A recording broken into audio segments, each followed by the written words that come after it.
이스라엘 백성들이 이 정탐꾼들을 이제 이 네게브 사막, 네게브 광야에서부터 보낸 때는 이 시반월 28일에서부터였습니다. 그래서 40일 동안 이들이 정탐을 하게 되는데, 그 시반월 에는 이제 우리가 지난번에 그렇게 모여서 기도하고 또한 예배 드렸던 것과 같은 오순절이 있는 달이죠. 그리고 오순절이 지난 이후에 그들이 그 달의 말미에 이와 같은 그 정탐꾼들을 이제 파송하게 됩니다. 정탐꾼들은 어제 말씀드린 바와 같이 어떤 스파이라기보다는 인도자에 가까운, 그러니까 길을 찾고 또한 그 땅의 아름다움을 감지하여야 할 그러한 사명을 갖고 간 자들입니다. 그래서 그들이 이 신광야에서부터, 그 네게베에서부터 이제 그 헤브론, 그리고 이 헤브론 그 근처에 에스골 골짜기에 이르러서 포도송이가 달린 가지를 베어 둘이 막대기에 꿰어매고 또 석류와 무화과를 땄다. 그곳에서 이제 열매를 취하게 되는 것을 우리가 보게 됩니다. 그래서 그 헤브론은 굉장히 오래된 성읍이었고, 아주 오래 전에서부터 그 땅의 어떤 비옥함, 그리고 그 땅의 열매들을 오늘 우리 가운데 그렇게 내는 그러한 땅으로 알려져 있습니다. 그래서 그 헤브론에서 이러한 그 헤브론 근처에서 이러한 그 열매들을 따게 되는데, 이 새 열매를 취했다라고 나오는데요. 제일 먼저는 포도송이를 취하게 되죠. 이 포도송이는 예수 그리스도를 뜻하는 것입니다. 예수님께서 요한복음 15장 1절에 나는 참 포도나무요 내 아버지는 농부라고 말씀하시면서 당신의 모습을 포도나무라고 이렇게 계시하시죠. 그런데 오늘 이 본문도 자세하게 보면 포도송이가 달린 가지를 베어 둘이 막대기에 꿰어 매었다라고 나오고 있습니다. 가지를 베었다. 그래서 그 포도송이 자체를 딴 것이 아니라 포도송이가 달려 있는 그 가지채를 이렇게 잘랐다는 것을 말합니다. 그 요한복음 15장 2절에서 물은 내게 붙어 있어 열매를 맺지 아니하는 가지는 아버지께서 그것을 제거해 버리시고, 물은 열매를 맺는 가지는 더 열매를 맺게 하려 하여 그것을 깨끗하게 하시느니라. 그래서 열매를 맺는 가지는 그 가지를 말하는 것이죠. 그래서 그것은 예수님과 연합된 우리의 모습을 또한 상징하는 것이고요. 또 요한복음 15장을 보면 더 열매를 많이 맺게 하기 위해서 그 가지를 깨끗하게 하신다라고 말씀하십니다. 그래서 그것이 그 둘이 그 가지를 꿰어 매었다. 이것은 언약궤를 맬 때와 같은 어떠한 것인데, 이 가지를 꿰어서 메었다라고 하는 것은 그러한 십자가와 또한 언약궤 그리고 예수 그리스도와 또한 그 가지를 꿰어서 둘이 함께 메었다라고 하는 연합의 많은 의미들을, 또한 성경에서의 많은 그 예수 그리스도의 구속의 의미들을 이곳에서 예표하고 있습니다. 그래서 포도송이를 꿰어 메었다라고 하는, 가지에 꿰어 메었다라고 하는 것은 굉장히 중요한 어떤 예언적인 선포이자 성경의 그 예수 그리스도에 대한 예표를 그렇게 상징하고 있고요. 또한 석류와 무화과, 나머지 두 열매들인데, 석류는 그 제사장의 그 옷의 끝에 이 방울과 함께 그 수놓게 되어 있는 것이 바로 이 석류였습니다. 그리고 성전의 가장 꼭대기에, 성전의 기둥, 이 솔로몬 성전의 기둥의 가장 윗부분에 조각하는 것이 또한 석류였습니다. 그래서 성전의 가장 위와 또한 가장 밑에, 제사장의 옷의 가장 끝이기 때문에 성전의 가장 위와 가장 아래에 있는 것이 이 석류인데, 석류에 대한 상징은 하나님의 말씀을 상징합니다. 그리고 율법과 율례를 이렇게 계시합니다. 그래서 석류 나무를 이렇게 쪼개어 보면 그 안에 작은 그 붉은 알갱이들, 마치 피에 젖은 것과 같은 그 붉은 알갱이들이 대략적으로 숫자가 613개의 숫자가 나온다고 하는데요. 그 붉은 알갱이들의 그 석류 알갱이들이 바로 말씀, 그리고 그 율법과 율례를 그렇게 뜻하게 됩니다. 또한 그것은 말씀이신 예수 그리스도를 뜻하고 가장 위에서부터 가장 아래, 처음이자 마지막이신 알파 오메가인 예수 그리스도를 또한 상징하고 있습니다. 말씀이신 예수 그리스도를 상징하고 있는 것입니다. 그리고 마지막 열매가 바로 무화과인데요. 무화과는 이스라엘을 뜻하는 것입니다. 그래서 무화과는 창세기에서부터 나오는 그러한 열매이죠. 그리고 사람들이 그 자신의 그 수치를 가리기 위해서 무화과 나무 잎사귀를 엮어서 만들었다. 최초의 자신의 의복, 그 수치를 가리는 도구가 되는 것을 우리가 보게 되고요. 예수님께서 저주하신 그 무화과 나무, 열매 없는 무화과 나무가 또한 그 이스라엘의 처음 열매, 처음 모습이었죠. 그래서 이스라엘이라고 하는 것은 우리가 그 마지막 때에 회복해야 할 또한 아주 중요한 열매인데, 이스라엘은 그냥 단순히 어떤 혈통적으로 또 육신적으로 그 이미 예전에 그 멸망한, 그러니까 예전에 흩어진 그러한 이스라엘, 그래서 예수님께서 저주하셔서 그 뿌리채 말라버린 이스라엘만을 뜻하는 것이 아닙니다. 이스라엘 그 무화과 나무는 그 여러 열매를 맺게 되는데, 그 대표적으로는 이 파게와 그 테헤나라고 하는 두 열매를 맺게 됩니다. 파게는 아주 작은 열매이고 처음 맺혀지는 열매이고, 그리고 테헤나는 그 우리가 흔히 말하는 그 무화과 나무의 무화과, 진짜 무화과이죠. 그래서 이 무화과 나무라고 하는 것은 그러한 열매들을 이제 그 처음과 이 두 번째로 이렇게 맺게 되는데, 뭐 벳바게와 베다니, 그것이 바로 그 예수님께서 우리 가운데 시작하시고 또한 그 그렇게 우리에게 계시하신 그러한 곳인데, 그 파게의 마을, 또 테헤나의 마을이라는 뜻을 갖고 있습니다. 그곳에서 죽은 나사로를 살리시고 또 나귀를 타시고 우리 가운데 오셨는데, 중요한 것은 무엇이냐면 이 무화과라고 하는 것이 그냥 단순히 뭐 우리가 오늘날에도 여기에 대한 많은 그 묵상들을 해야 할 것입니다만은 그냥 이스라엘만을 뜻하는 것이 아니라는 것입니다. 그래서 이것에 대하여서 두 가지의 오해가 있을 수가 있는데, 이스라엘이라고 하는 것은 이제 교회로 대체되었다 하는 것은 잘못된 것입니다. 또 하나는 그래서 이스라엘이라고 하는 것, 그 혈통적인 나라를 회복하는 것에만 집중하는 것, 그래서 우리는 이방인이고 이스라엘은 이스라엘이다, 이렇게 생각하는 것도 또한 오류입니다.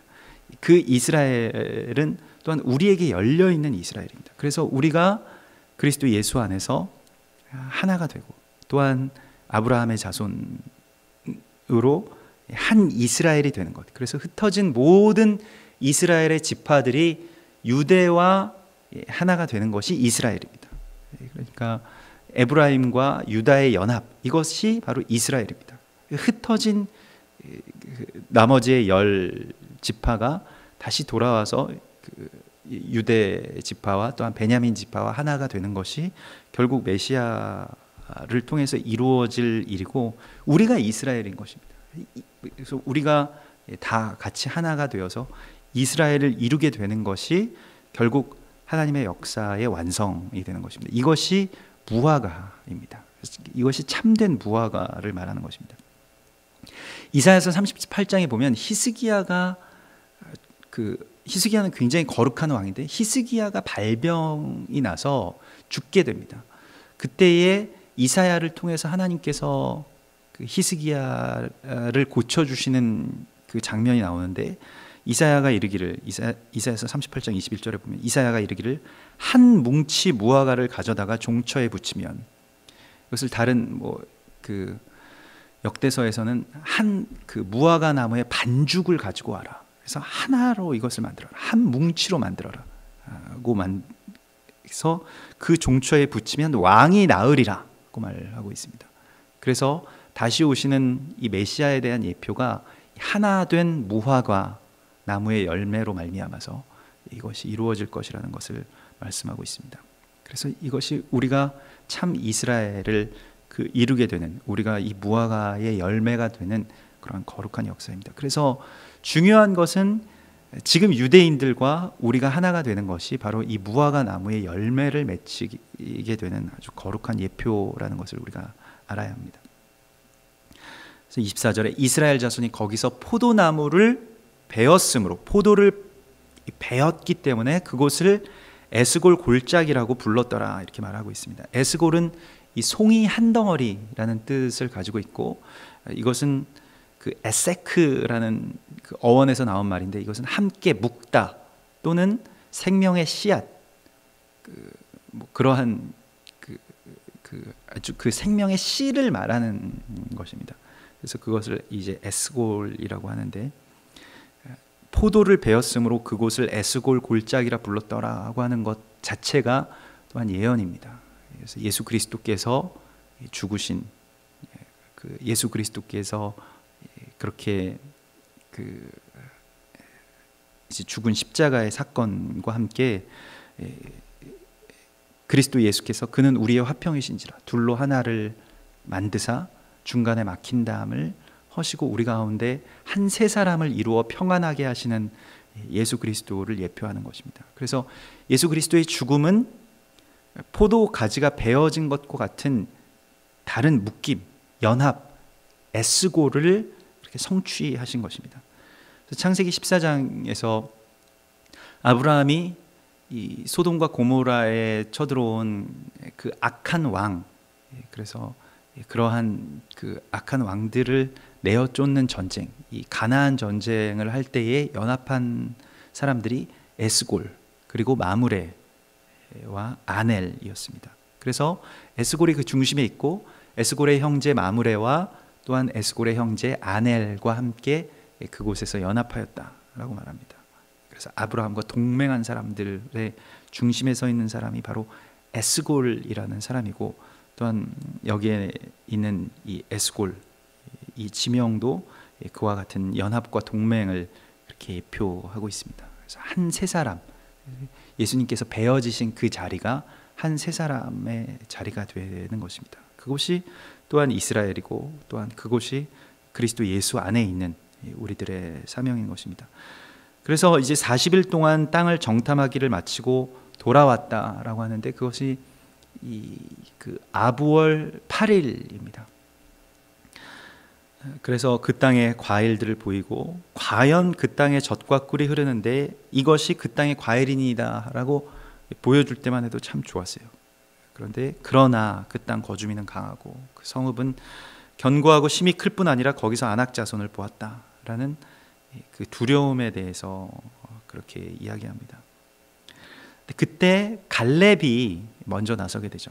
갈렙이 모세 앞에서 백성을 조용하게 하고, 백성이 막 술렁거리고 이제 두려워하게 될 때 백성을 조용하게 하고 먼저 말합니다. 우리가 곧 올라가서 그 땅을 취하자, 능히 이기리라. 이것이 갈렙의 시각이었죠.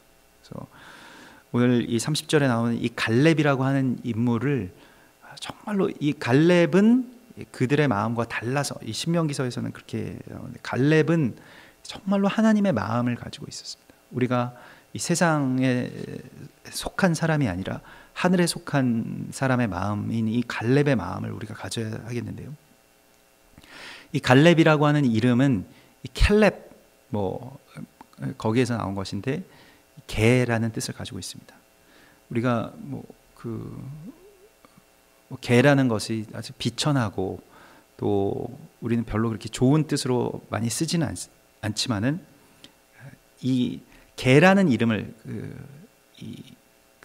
붙였을 때에 이 갈렙은 어떠한 사람인지에 대하여서는 아주 충성과 충절의 사람, 거기에 대한 상징을 이렇게 뜻하고 있습니다. 그래서 종이 주인 앞에서 자신을 아주 극히 낮춰서 부르는 말이 이 개라는 말입니다. 그래서 열왕기하 8장 13절에 보면 그 엘리야가 하사엘에게 왕이 될 것이라고 그 기름을 부을 때, 당신의 개 같은 종이 무엇이기에 이런 큰 일을 행하오리까 하면서 그 하나님에 대한 그 충성된 마음을 그렇게 고백하는데요. 그가 아람의 왕이 될 것이라고 엘리야가 그렇게 예언하고 기름을 붓죠. 그것이 바로 충성입니다. 그리고 갈렙은 그니스 사람이고요. 이 그니스 사람은 그 에돔 계통의 그러한 그 이방인으로 그렇게 알려져 있습니다. 그런데 그가 이제 이스라엘의 총회에 들어오고 또 할례를 받고 하나님의 말씀 가운데로 들어오고 그리고 개와 같은 아주 충성된 자로 유다 지파에 속하게 되죠. 그래서 그 갈렙이라고 하는 인물 자체가 한 세 사람에 대한 그 중요한 또 이방인에 대한 아주 중요한 모델이 되고 예표가 됩니다. 우리가 갈렙과 같은 그런 마음을 가져야 합니다. 우리가 곧 올라가서 그 땅을 취하자. 그것은 어떤 만용이 아니고 그리스도 예수의 심장을 가진 사람들의 그런 고백입니다. 그런데 그와 함께 올라갔던 사람들은 우리가 능히 올라가서 그 백성을 치지 못하리라 하고 땅을 악평하기 시작하였다라고 말합니다. 그 정탐한 땅을 악평했다. 이것이 아부월 아부월 9일 날 일어났던 일입니다. 이 아부월 9일을 그래서 이스라엘 백성들은 하루 동안 금식하는 날로 정하고 이날 뭐 결혼을 하거나 이날 기뻐하거나 또 이날 뭐 옷을 빨거나 하는 일들을 하지 않고 하루 종일 그 애곡의 날로 지키게 되는데요. 이것을 이제 티샤브 아브라고 합니다. 그리고 이 땅을 악평한 것 때문에 이스라엘 백성들이 40년을 이제 광야 생활을 하게 되는 그 일들이 일어나고 또 이 땅을 악평한 것 때문에 일어난 일들은 지금까지도 현재까지도 진행되는 그러한 일들입니다. 그래서 여기에서 벗어나자 이 티샤브 아브를 애곡하고 또한 이 악평에서 벗어나는 하나님의 백성이 되자라고 하는 것이 이 티샤브 아브의 일인데 티샤브 아브 이 아부월 9일에 일어난 일들을 역사적으로 쭉 살펴보면 그 주전 587년에 이 1차 성전이 붕괴됩니다. 바벨론에 의해서 성전이 붕괴된 날이 그래서 멸망한 날이 티샤브 아부월 9일이고요. 또 주후 70년 그러니까 예수님 이후에 주후 70년 로마에 의해서 2차로 성전이 붕괴된 날이 티샤브 아브입니다. 그리고 그 이후에 135년에 바르코크바 혁명이 이제 그 로마에 대한 혁명이 실패한 날이 또한 이 아부월 9일이고 그 로마인들에 의하여서 예루살렘 성에서 유대인들을 다 추방시키고 완전히 추방시킨 날이 또한 아부월 9일입니다. 1195년 우르반 2세에 의해서 십자군 전쟁이 시작된 것이 아부월 9일이고요. 그래서 많은 유대인들이 또한 죽었습니다. 1242년 유럽에서 유대인들의 이 토라와 탈무드를 다 유럽 유대인들의 토라와 탈무드를 빼앗아서 불태운 날이 또한 아부월 9일입니다. 1290년 영국에서 유대인들을 추방한 날이고요. 1492년 아부월 9일에는 스페인에서 유대인들이 추방당합니다. 1914년 1차 세계대전이 발발한 날이 또한 아부월 9일이고요. 1941년 8월 2일 그때가 아부월 9일인데 히틀러가 이 나치당에게 유대인 학살을 최종 그 해결이라는 제목으로 유대인 학살에 대한 그 승인을 받게 됩니다. 그래서 지구상의 절반 이상의 그 유대인들이 학살당하는 그 결의안이 통과된 날이 바로 이 아부월 9일입니다.